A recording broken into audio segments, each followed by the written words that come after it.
Act I. The humiliation in first class. 1000 words. The cabin lights had that soft golden hue meant to whisper exclusive, not shout it.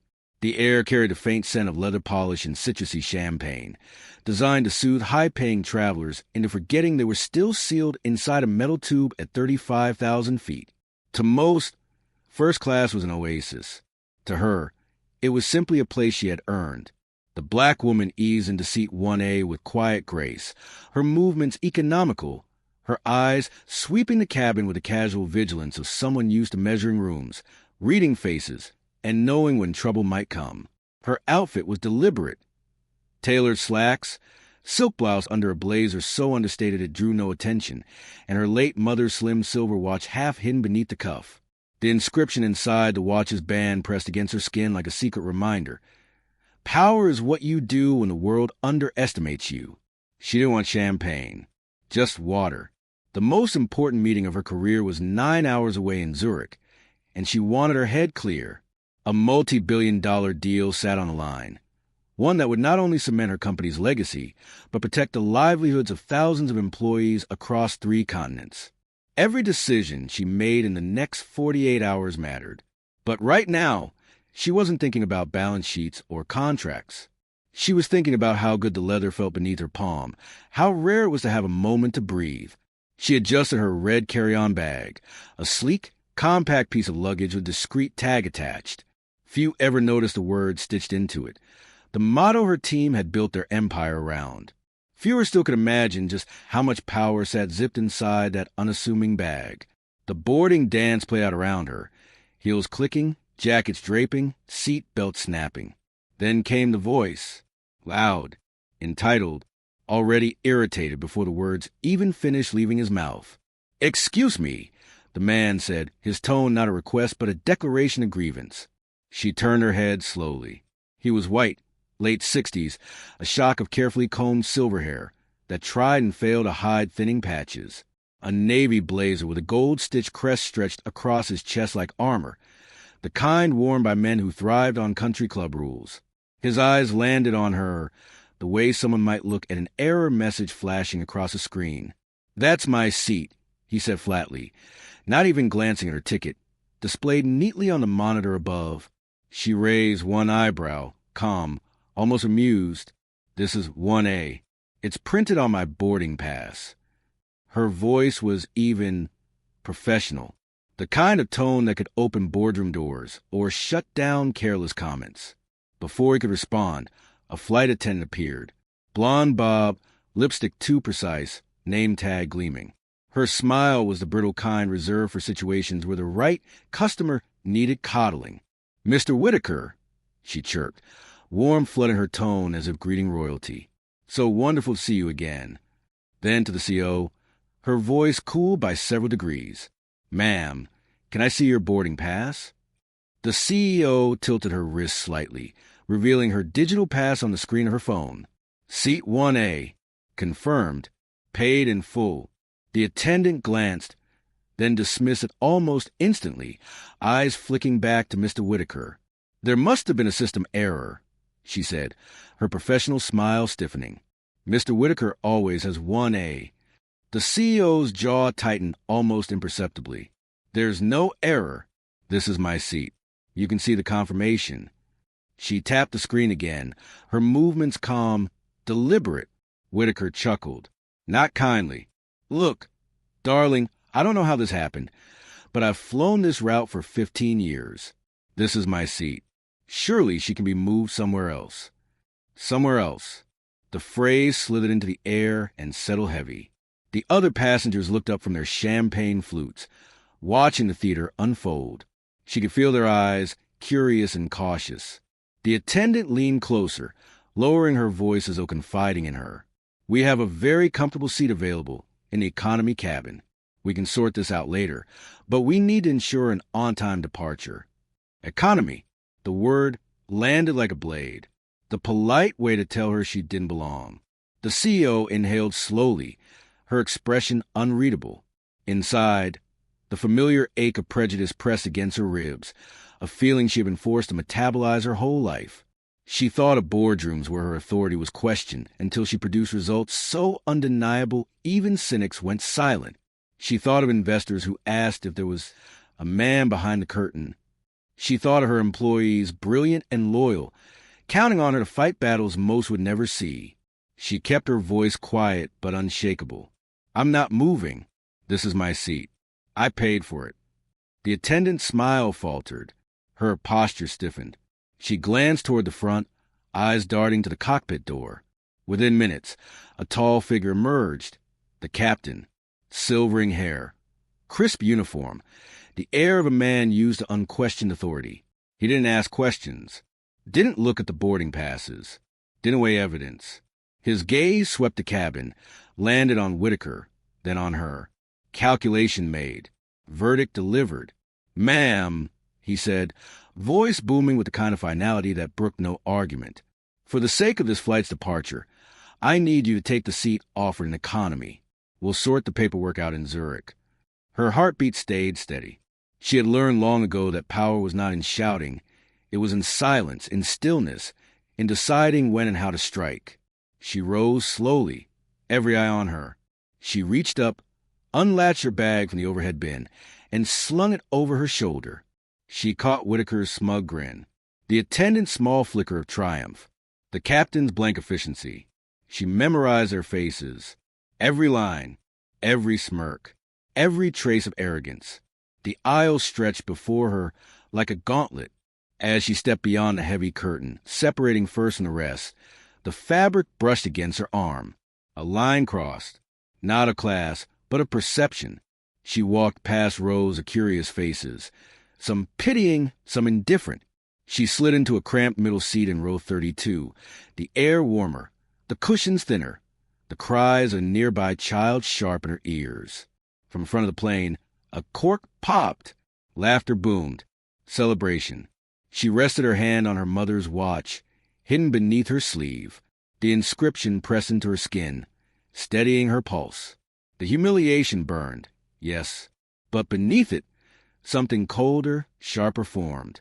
This wasn't the end of the story. It was the beginning. If you are enjoying this story, please subscribe to support the channel. The engines roared, pressing her deeper into the narrow economy seat.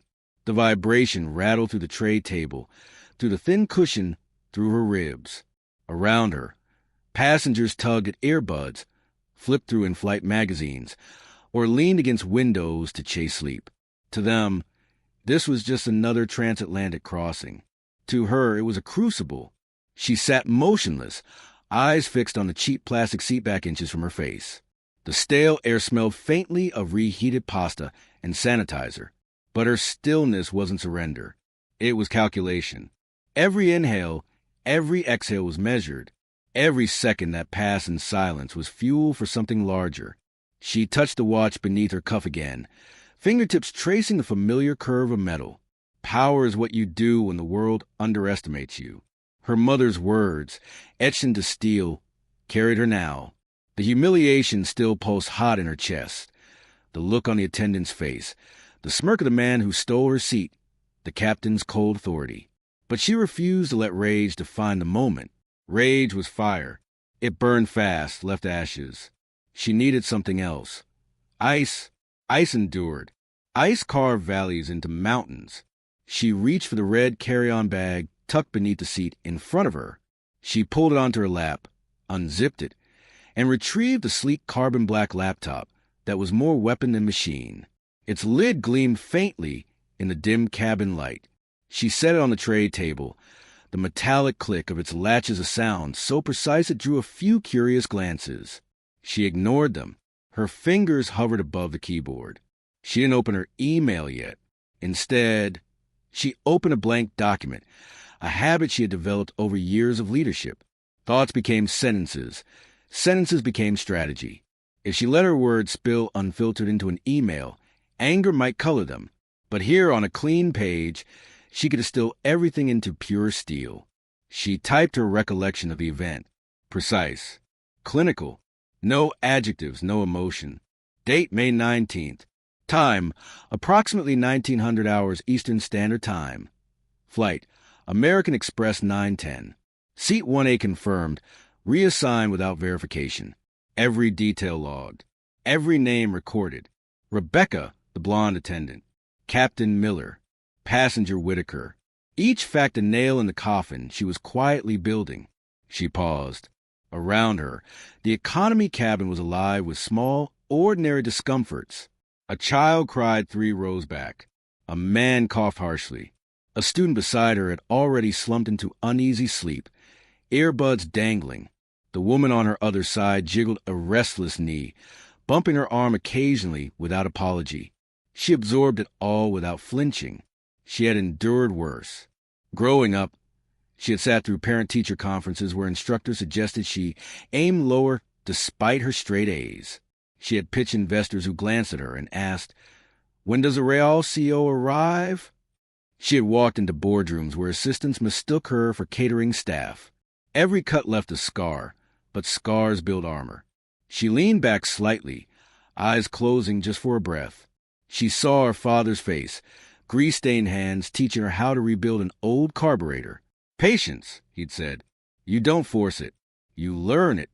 She saw her mother in the library stacks, pressing a tattered copy of Invisible Man into her hands. Knowledge is your weapon. Never let them strip that away. Their voices anchored her. They reminded her humiliation wasn't defeat. It was ignition. She opened her email client. The Wi-Fi icon blinked, struggling, then connected. Expensive, spotty, but powerful enough for her needs. To field, CEO, Airline HQ. CC, Board of Directors. Global Operations. PR Council. She didn't write the subject line yet.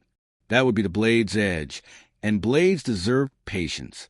Instead, she outlined her terms. Crew suspension pending investigation. Not optional. Independent audit of airline practices. Transparent. Public.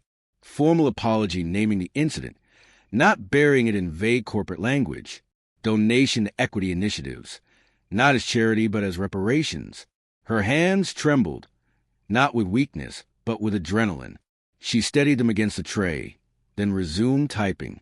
Her company, a tech powerhouse she had built from scratch, had been days away from finalizing a $500 million corporate travel contract with this very airline. An exclusive deal. Years of negotiations. It would have tied her employees, her executives, her entire global travel strategy to this carrier. She had been prepared to sign, but tonight had rewritten the terms. She pictured her employees. Coders hunched over laptops in a cramped Manila office, engineers sketching prototypes in Berlin, sales leaders in glass towers in New York. Hundreds of faces, diverse, brilliant, loyal. She had promised them a company where merit mattered more than appearances. And here she was, shoved to the back of a plane because her skin and her clothes didn't fit someone's idea of first class. If she stayed silent, what message would that send them? No, silence was never an option. She typed again, sharper now. Aura Innovations would be terminating all negotiations with Apex Air effective immediately. Her company's name, her empire, stood like a signature, a shield and a sword in one. She stopped typing. Let the words hover on screen. She could hit send now. But patience, she reminded herself. Ice, not fire. Timing mattered. The cabin crew passed down the aisles, handing out drinks on plastic trays. A junior attendant, a young woman with tired eyes but kind smile, paused at her row. "Water?" she asked softly. The CEO accepted, their eyes meeting for a moment longer than necessary.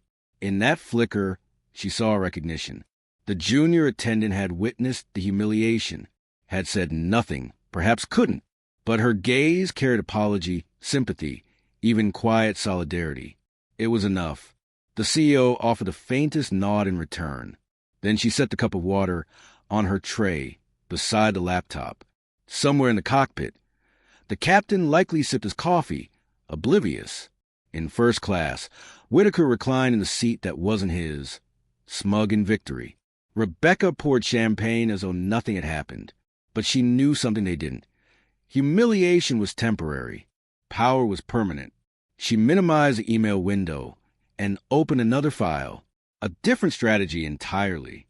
She began drafting bullet points for her Zurich pitch.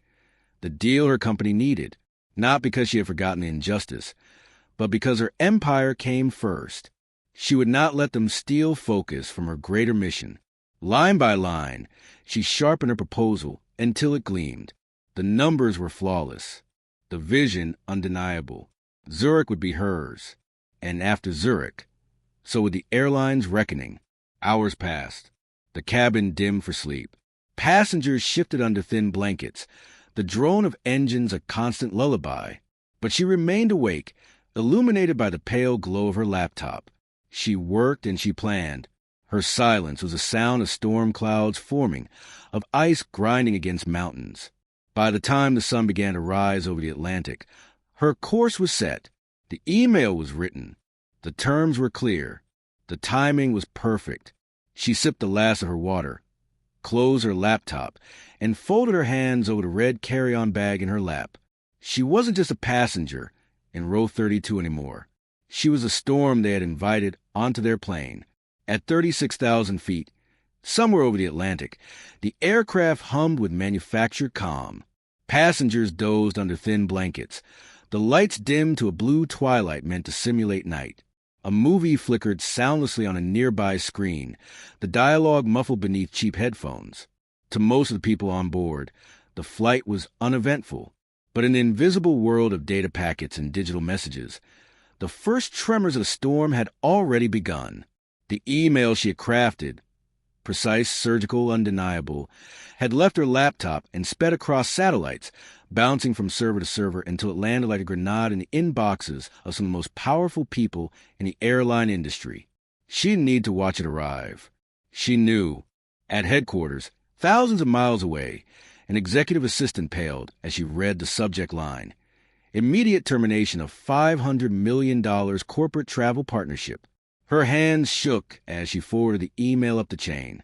Within minutes, the CEO of the airline was pulled from a board meeting. By the time the Atlantic flight crew were pouring wine in first class, alarms were already ringing in Chicago and London. On board, nothing looked different yet, but the shockwave was on its way. In the cockpit, Captain Miller was enjoying what he thought was a smooth night. He had leveled the plane into cruise, autopilot steady, sky clear. He poured himself a cup of coffee from the thermos, a ritual he'd done on countless flights. He thought the earlier incident in first class was behind them. One passenger moved, one entitled customer satisfied, and the flight on time. Problem solved. Then the A-car's printer at his elbow began to chatter. Miller glanced at it, expecting routine weather updates. Instead, bold black letters screamed across the strip of paper. Code red, urgent. Confirmed passenger redacted. CEO Aura Innovations. Onboard Flight American Express 910. Immediate report on seating incident involving crew member Rebecca Schmidt and passenger Whitaker. CEO of Apex Air is on the line. This is priority one. Miller's blood drained from his face. His hand trembled as he read the message again. Aura Innovations. He knew the name. Everyone in the industry did. They were about to sign one of the most lucrative corporate travel deals in the airline's history. A crown jewel account, the kind that executives toasted in boardrooms and put in glossy investor decks. And he had just marched that CEO to the back of his plane. God almighty, he muttered, shoving the strip toward his first officer. We've got a problem. The younger pilot read the message, his expression tightening. Captain, if that's true. Miller cut him off. Get the purser on the horn. Now. In the first-class galley, Rebecca was polishing champagne flutes, basking in the faint afterglow of having handled the earlier disruption. Mr. Whitaker was reclined comfortably in 1A, chuckling at something on his tablet, a glass of Dom Perignon at his elbow. Rebecca's lips curved into a small smile as she refilled the German businessman's whiskey. Then the interphone buzzed.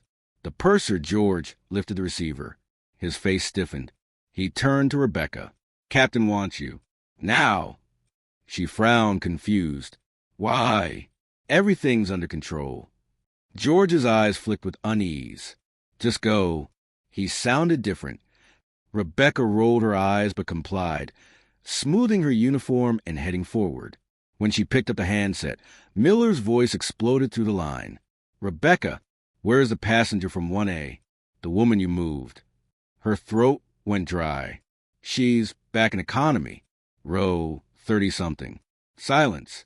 Then the captain's voice, tight and clipped. Do you know who that was? No, Rebecca said, faltering. Some woman in a hoodie. That was the CEO of Aura Innovations, the single most important corporate client this airline has been courting. And thanks to you and me, we've just set fire to a $500 million deal. Rebecca's knees went weak. She gripped the counter, blood roaring in her ears. Sir, I didn't know. You didn't ask. You didn't check. And I didn't either. Miller's voice was acid now. Headquarters is demanding an incident report. Do you understand what this means? Rebecca felt it then, the slow, sick realization curdling in her stomach. Her little triumph, the smirk, the dismissal, the power she thought she wielded, collapsed in an instant. Down in row 32, the CEO sat serenely, sipping from her water bottle, laptop closed. She had not moved in hours, yet the entire power structure of the plane was convulsing around her. She could feel it in the shifting glances of the junior attendants who passed by, their steps suddenly tentative. She could sense in the way the purser's eyes flicked toward her aisle, as though confirming she was still there. She didn't gloat. She didn't need to. Minutes later, Rebecca walked down the economy aisle, her face ghostly pale. The passengers barely noticed her at first. Then whispers spread. Something was wrong. She stopped at row 32, hands clasped tightly in front of her. Ms. Sterling, she stammered, voice cracking over the name she had never bothered to ask hours earlier. There's been a mistake. Captain Miller has asked me to personally escort you back to your seat in first class. We're so terribly sorry for the misunderstanding. The CEO looked up slowly, her expression calm, but her eyes cutting like glass. A misunderstanding? Rebecca flinched. I think everything was perfectly clear, the CEO continued, her voice low but carrying. You understood. Mr. Whitaker understood. The captain understood. Now I understand. The words weren't loud, yet they seemed to echo across the cabin. Several nearby passengers stiffened, leaning just slightly closer, sensing history in the making. Rebecca swallowed hard, tears stinging her eyes. Please, if you would allow us to make this right. The CEO turned her head toward the window, dismissing her with the smallest of gestures. The time to make it right was 3 hours ago. Rebecca's breath hitched. She lingered, then retreated, her steps unsteady as she stumbled back toward the front of the plane. The aisle seemed longer now, every row a gallery of silent judges. From then on, the atmosphere in the cabin shifted. The curtain at the front no longer separated luxury from economy. It separated denial from accountability. On one side, champagne flowed into crystal, but the passengers sipped uneasily, sensing a fracture in the air. On the other side, in row 32, sat the quiet storm that had undone them all. The purser approached next, more composed, his professionalism intact. He offered her champagne, a full meal, anything from first class. She declined politely. He nodded gravely, retreating with respect. Only the junior attendant, the one with kind eyes, dared offer something genuine. A small smile when she passed, a silent acknowledgement that she had seen injustice, and she knew who truly carried the weight of authority now.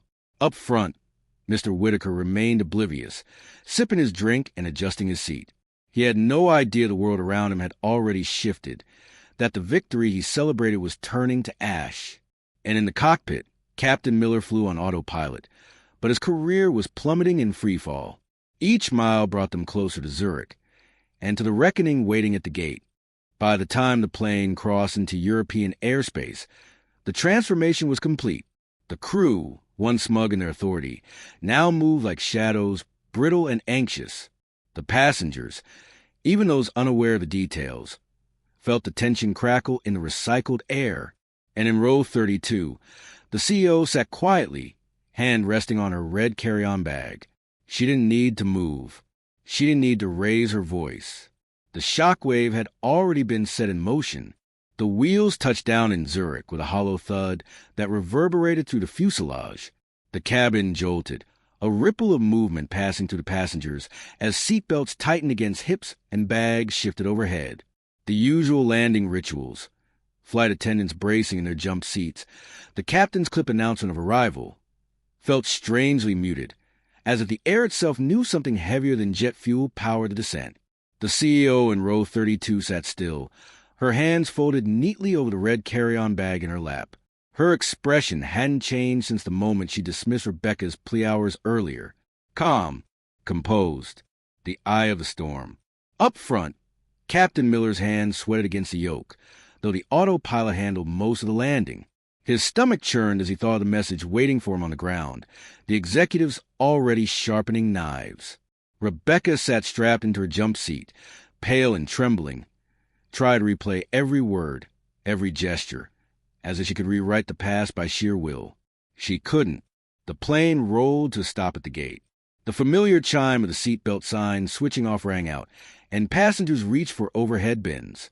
But then, something unusual happened. The intercom crackled. It wasn't the captain's voice. It was the purser, George. His tone was grave.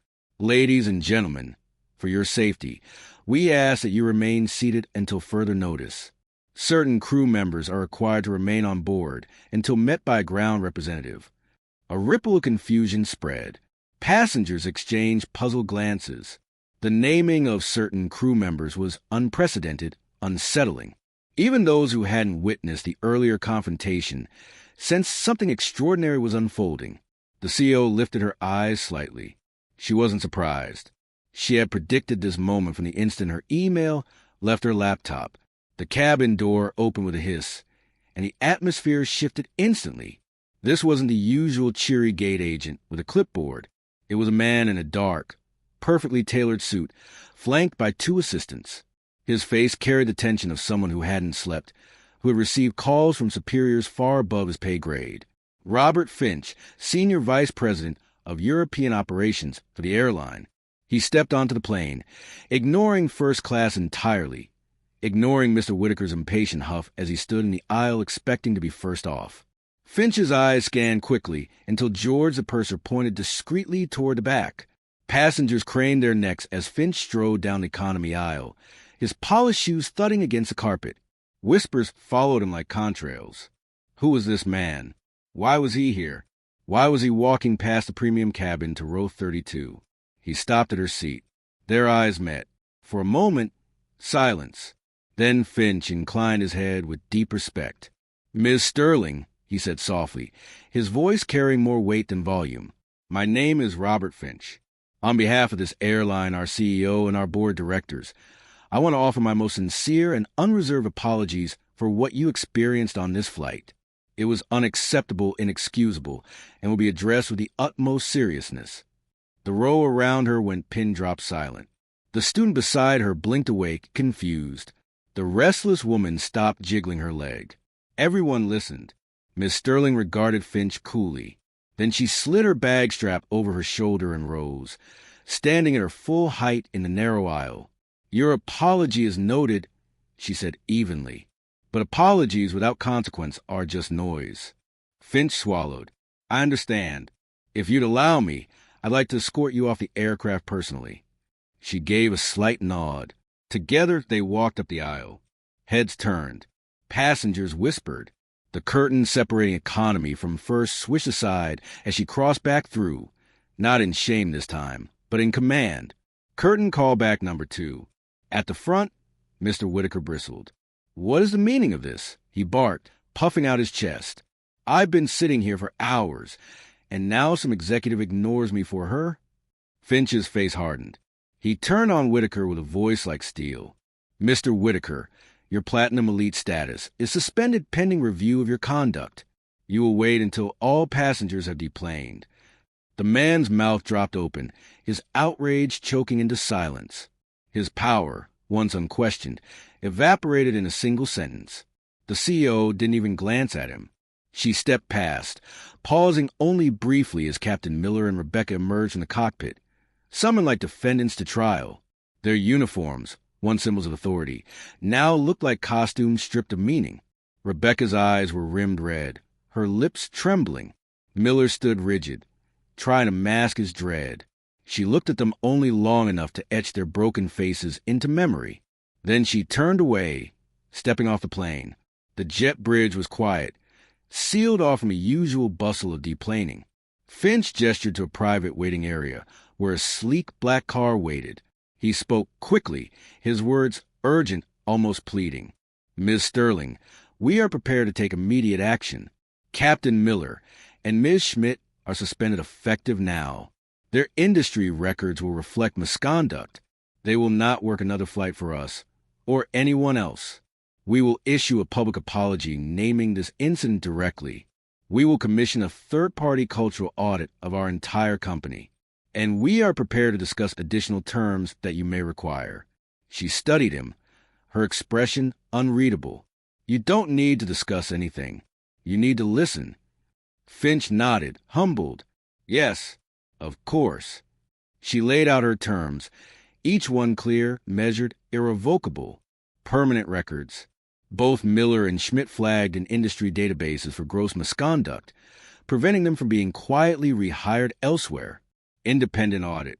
Conducted by a firm of her choosing, aggressive and uncompromising.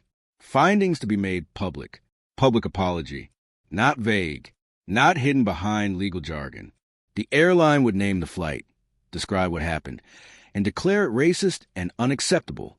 Community investment. A multi-million-dollar donation to equity and education initiatives. Not framed as charity, but as penance.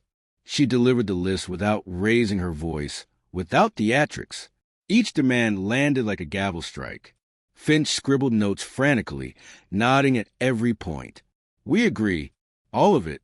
I will confirm with our CEO within the hour, but consider it done." She tilted her head slightly. "This isn't just about two employees. This is about culture. If you want to avoid another crisis like this, your airline will have to change. Publicly. Permanently." Finch's throat bobbed. Understood. She allowed herself one small glance at the plane visible through the glass. Passengers were still seated, waiting for the drama to end. At the doorway, Rebecca stood frozen, watching her leave. Their eyes met one final time. Rebecca's gaze was hollow, stripped of smugness, stripped of certainty.